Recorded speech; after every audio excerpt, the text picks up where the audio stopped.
बाबा, आखिर मेरी माँ कौन थी? आज तक आपने न कभी उनकी कोई तस्वीर दिखाई, न कभी मुझे उनके बारे में कुछ बताया है। अब तो मैं कॉलेज में भी जाने लगी हूँ और हर लड़की मुझसे मेरी माँ के बारे में सवाल करती है। अमीर अपनी बेटी आयशा को बड़े ध्यान से देख रहा था। उम्र सिर्फ 17 बरस थी, लेकिन वक्त से पहले ही समझदार हो गई थी। यह सवाल तो वह बचपन से ही पूछती आई थी, लेकिन अमीर के पास उसके सवाल का कोई जवाब नहीं था। इस बार भी जब वह खामोश रहा, तो आयशा की आंखों में आंसू आ गए। रोते हुए वह कहने लगी, बाबा, बस बहुत हो गए। अब मैं और यह बर्दाश्त नहीं करूंगी। आपको मुझे आज बताना ही होगा कि आखिर मेरी माँ कौन थी और कितनी साल से आपने मुझसे यह सब छुपा कर रखा है। अमीर किसी घड़ी से डर रहा था, लेकिन उसकी बेटी जैसे आज सब कुछ जाने लगी। आखिर कब तक वह उसकी यह बात छुपा कर रख सकता है? फिर उसने दिल में फैसला किया कि आज वह वक्त आ गया है, वह उसे परसों कर 20 साल पहले वह कहानी सुना दे जो उसने अपने दिल में छुपा कर रखी है। बेटी की माँ कौन है? वह कहाँ से ताल्लुक रखती है? इसकी क्यों मौजूद है? बड़ा राज्य, ऐसा राज्य कई सालों से मैं अपनी जिंदगी में बचपन में भी जी रहा हूँ।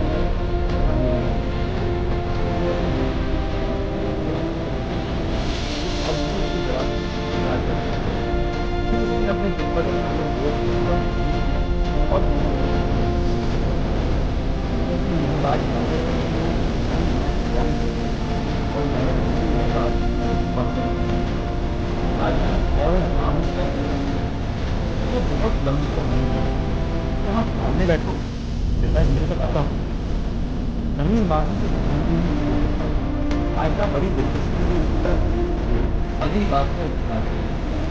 अमीर की आंखें दर्द से भरी हुई हैं। अपनी बात को इतना आसान नहीं था।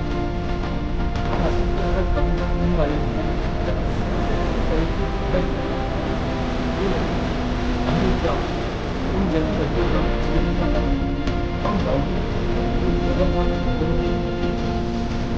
धीरे मैं अपनी आंखों को मौली में देखता हूँ।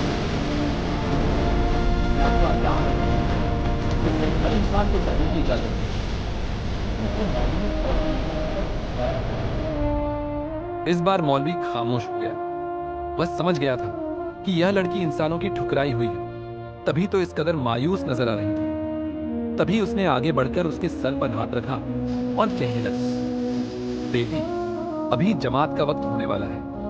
मर्दों की एक बड़ी तादाद इस मस्जिद में आएगी, इसलिए मैं नहीं चाहता कि किसी गैर मर्द की नजर तुम पर पड़े। तुम कौन हो? हमारी बस्ती की तो नहीं लगती। अगर तुम्हारे पास कोई ठिकाना नहीं है, तो तुम मेरे साथ मेरे घर चलो। वह उस्ताद मस्जिद के इमाम थे। तभी तो उनके अल्फाज में नरमी आ गई थी। लड़की ने सर झुकाकर कहा, मौलवी साहब, आप एक नेक इंसान हैं। अगर मैं आपके घर जाऊंगी तो कहीं आपका घर नापाक ना हो जाए। मौलवी साहब को हैरत का झटका लगा। वह बोले, क्या हुआ बेटी? ऐसी बातें क्यों कर रही हो?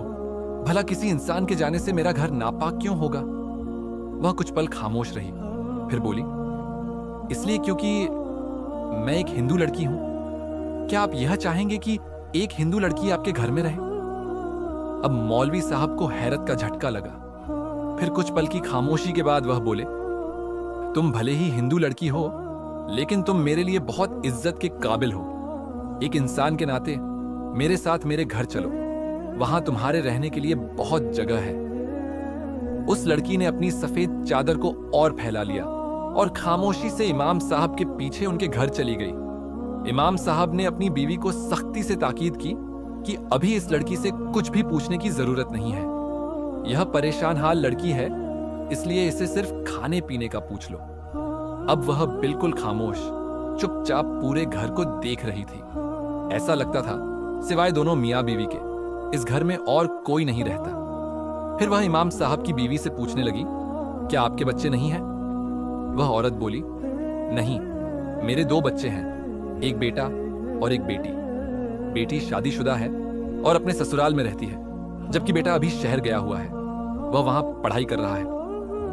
इस घर में गहरी खामोशी और सुकून था। वह एक चारपाई पर लेटकर आंखें बंद कर ली। 3 दिन से भूखी प्यासी भटक रही थी। आज पेट भरा और सुरक्षित ठिकाना मिला तो वह अर्धबेहोशी में गहरी नींद सो गई। जब उसे होश आया तो किसी के जोर से बोलने की आवाज पर वह एकदम उठकर बैठ गई। सामने खड़ा नौजवान सफेद लिबास पहने अपने माँ बाप से बहस कर रहा था। आखिर इस हिंदू लड़की को इस घर में रखने की क्या जरूरत थी?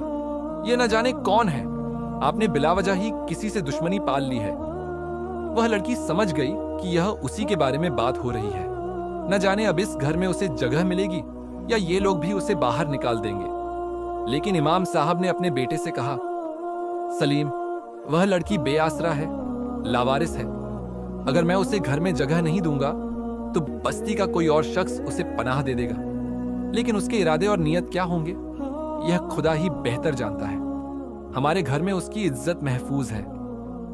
इमाम साहब की बात सुनकर उस लड़की की जान में जान आई, वरना उस नौजवान के गुस्से को देखकर तो वह डर ही गई थी कि शायद अभी हाथ पकड़कर वह उसे इस घर से बाहर निकाल देगा।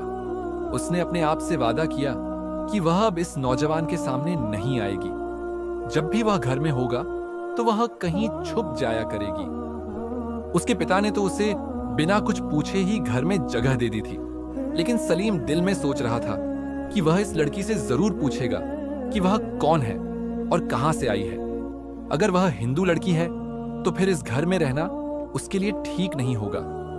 उसी रात उसे अकेला देखकर वह उसके पास गया। उसे देखकर घबराकर वह चारपाई से उठकर खड़ी हुई। फिर सलीम तेज लहजे में उससे बोला, देखो, अब्बा को बेवकूफ बनाकर तुमने इस घर में जगह हासिल कर ली है, लेकिन तुम एक हिंदू लड़की हो और हमारे घर में तुम्हारा खाना पीना भी जायज नहीं। इसीलिए साफ साफ बताओ किस मकसद से इस घर में आई हो। वह उसकी बात सुनकर उदास हो गई। फिर बोली, मैं हिंदू लड़की जरूर हूं, लेकिन मैंने अपना खानदान सिर्फ इसलिए छोड़ा है क्योंकि मैं मुसलमान बनना चाहती हूं। उसकी बात सुनकर सलीम के होश उड़ गए। वह बोला, क्या सच में यह बात तुम अपनी मर्जी से कह रही हो? तुम पर कोई जोर जबरदस्ती तो नहीं? उसने नकारात्मक में सर हिलाया। फिर कहने लगी, मेरा पूरा खानदान हिंदू था। मैं उन्हीं के साथ हंसी खुशी जिंदगी गुजार रही थी। हमारे बगल वाले घर में एक हाफिज एक कुरान नौजवान रहता था। रोजाना उसकी तिलावत की आवाज सुनकर मेरे रोंगटे खड़े हो जाते थे। मैं महसूस करती थी कि इन अल्फाज का असर मुझ पर कुछ ज्यादा ही हो रहा है। मैं हर रात उसकी तिलावत सुनकर एक अजीब सी कैफियत महसूस करती थी।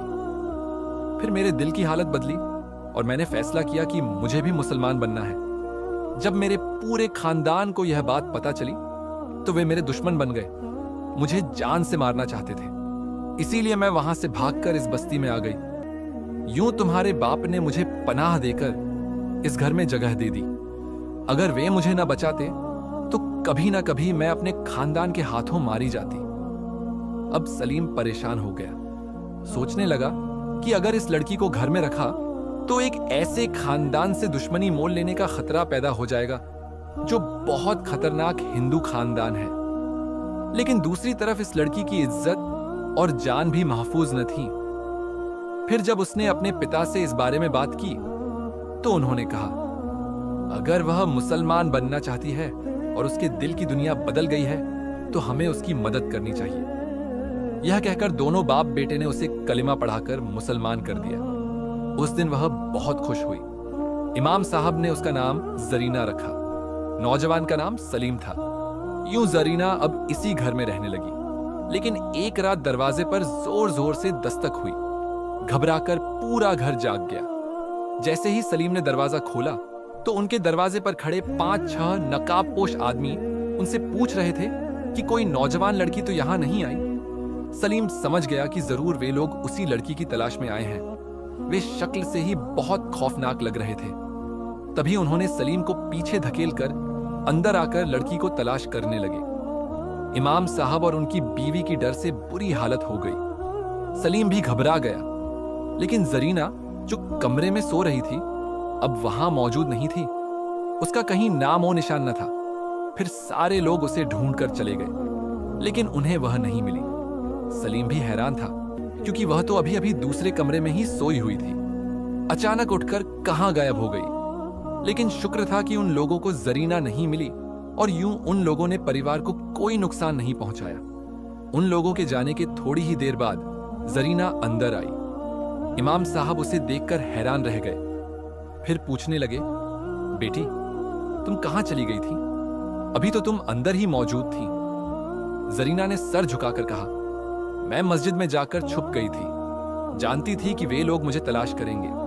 अगर वे मुझे ढूंढ लेते तो फिर जबरदस्ती अपने साथ ले जाते, इसलिए उनके डर से मैं मस्जिद में चली गई थी। मस्जिद में वे दाखिल नहीं हो सकते थे, वह पूरे यकीन के लहजे में कह रही थी। लेकिन सलीम हैरान था कि अगर वह मस्जिद गई थी तो दरवाजा तो खुला होना चाहिए था, लेकिन दरवाजे पर तो कुंडी लगी थी।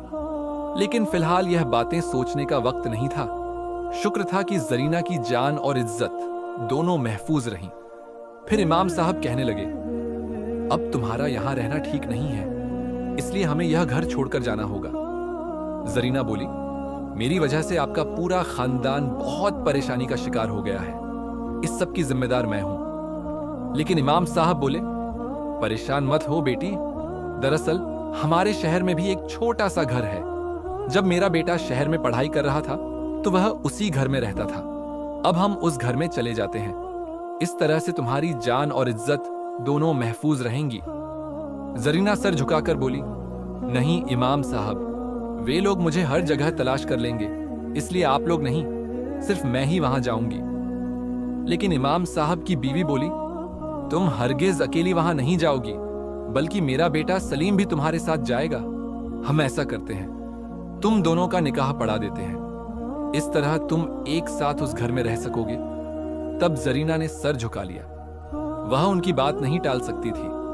उसके सीने में एक ऐसा राज दफन था जिसे अगर वह उन लोगों को बता देती तो शायद वे उसकी शक्ल भी देखना पसंद न करते। लेकिन अभी वह जिन मुश्किलात से गुजर रही थी, उसने सोचा कि उसका खामोश रहना ही ठीक है। सच्चाई सामने आने पर वे उसे धक्के देकर यहां से निकाल देते। फिर सादगी से 4 लोगों की मौजूदगी में जरीना और सलीम का निकाह हो गया। यूं सलीम उसे लेकर शहर आ गया। अब वह लड़की मुसलमान हो गई थी और सलीम को भी अच्छी लगने लगी थी। खूबसूरती में भी बेमिसाल थी। वे दोनों शहर में एक कमरे के छोटे से घर में रहने लगे। यह एक छोटी सी बस्ती थी जो शहर से जुड़ी हुई थी। यूं सलीम वहां कामकाज करने लगा। वह एक किताबों की दुकान पर काम करने लगा, जबकि जरीना पूरे घर को संभाल रही थी। यह दोनों की जिंदगी बिल्कुल ठीक ठाक चल रही थी। वे दोनों एक दूसरे के साथ बहुत खुश थे। लेकिन हर रात कुछ अजीब होने लगा। जब सलीम की आधी रात को आंख खुलती तो जरीना बिस्तर से गायब होती।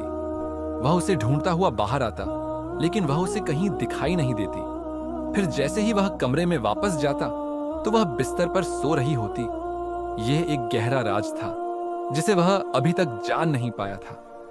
फिर जरीना ने उसे खुशखबरी सुनाई कि वह गर्भवती है और जल्द ही उसके बच्चे को जन्म देने वाली है। सलीम को यकीन नहीं आता था कि इतनी जल्दी उसे यह खुशी की खबर मिलेगी। बस्ती में रहने वाले उसके माता पिता भी खैरियत से वहीं रह रहे थे। वे भी जल्द ही उनके पास शहर आने वाले थे, लेकिन कुछ घरेलू मामलों की वजह से अभी वे वहां नहीं आ सके थे। यूं कुछ दिनों बाद ही उनके यहाँ एक खूबसूरत बेटी ने जन्म लिया। बेटी को पाकर दोनों की जिंदगी पूरी हो गई। बेटी अभी सिर्फ 6 महीने की थी जब अचानक कुछ ऐसा हुआ जिसने दोनों की जिंदगी को उजाड़ दिया, खास तौर पर सलीम की जिंदगी को, क्योंकि वह सोच भी नहीं सकता था कि उसके साथ इतना बड़ा धोखा होगा। एक दिन सलीम घर में वापस आया तो गली में अपने घर के सामने भीड़ देखकर वह डर गया। लोगों से पूछा कि क्या मामला है, तो एक आदमी बोला, अरे शुक्र है तुम्हारी जान बच गई, तुम तो बड़ी मुश्किल में फंस जाते। तुम जानते हो, इस मोहल्ले के सामने वाले घर में एक किराएदार रहता था जो बहुत बड़ा आमिल है। जब से वह इस मोहल्ले में आया था, कई लोगों के मसले मसाइल हल कर चुका था। लेकिन एक दिन वह एक आदमी से कहने लगा कि मुझे इस मोहल्ले से एक जिन्नी की बू महसूस होती है। मैं जिन्नात के बारे में बहुत ज्यादा जानता हूं, इसलिए उनकी मौजूदगी दूर से ही महसूस कर लेता हूं। क्या यहां पर कोई घर आसेबज़दा है? सारे मोहल्ले वाले हैरान रह गए क्योंकि ऐसा कोई घर तो वहां नहीं था। लेकिन आमिल कहने लगा, तुम मेरी बात मानो या न मानो, यहां पर एक जिन्नी रह रही है। सब लोगों के होश उड़ गए। फिर आमिल ने कुछ लोगों को अपनी आंखों से दिखाया कि किस तरह उनके मोहल्ले में एक जिन्नी लड़की के रूप में कई दिनों से बड़े आराम से रह रही थी। ऐसा ना हो कि वह तुम्हें कोई नुकसान पहुंचा दे। मैं इस जिन्नी के कबीले से अच्छी तरह वाकिफ हूं। यह जिन्नी एक हिंदू मजहब से ताल्लुक रखती है और इसका पूरा कबीला भी हिंदू है। तुम लोग क्या कर रहे हो? ऐसा ना हो कि इस मनहूस की वजह से तुम्हारा इस शहर में रहना मुश्किल हो जाए। यह सुनकर सब लोग डर गए। यूं सभी ने मिलकर फैसला किया कि वे उस जिन्नी को वहां से निकाल कर ही रहेंगे। नौजवान, तुम्हारे साथ भी बहुत बड़ा धोखा हुआ है। भला पूछो तो सही कि उस जिन्नी ने तुम्हारे साथ ऐसा क्यों किया? क्या बचपन से ही ये तुम्हारे साथ रह रही थी? मुझे लगता है ये तुम पर आशिक हो गई थी। चलो अब इसे यहां से निकाल दो, वरना हम सबका जीना हराम हो जाएगा। सलीम डर से कांप गया। चिल्लाकर उन आदमियों से कहने लगा, यह क्या? तुम मेरी बीवी पर इल्जाम लगा रहे हो। वह एक लड़की है, न कि कोई जिन्नी। मैं इतने सालों से उसके साथ रह रहा हूं, आज तक मैंने कुछ ऐसा महसूस नहीं किया। लेकिन लोग किसी तरह भी नहीं मान रहे थे। उन्होंने जिद पकड़ ली कि वह आमिल ही आकर फैसला करेगा कि उसकी बीवी एक लड़की है या फिर एक जिन्नी। थोड़ी ही देर में आमिल सामने से चलता हुआ आया। उसने सलीम के कंधे पर हाथ रखा और कहा, नौजवान, तू मेरी दाढ़ी देख रहा है। मैं हरगिज झूठ नहीं कह रहा। तुम्हारी बीवी एक लड़की नहीं है, बल्कि एक जिन्नी है। यह सिर्फ अपनी जान बचाने के लिए तुम्हारे साथ रह रही है। अगर तुमने इसे छोड़ा तो इसे फिर से इसके कबीले के हिंदू जिन्न अपने साथ ले जाएंगे। लेकिन तुम्हारे साथ रहने की वजह से यह एक ताकत के हिसार में है, इसीलिए इसने तुमसे शादी की। अगर मेरी बात पर यकीन नहीं आ रहा तो अपनी आंखों से देख लो। अब सलीम उस आमिल के साथ अंदर आ गया। जरीना तो अंदर मौजूद ही नहीं थी।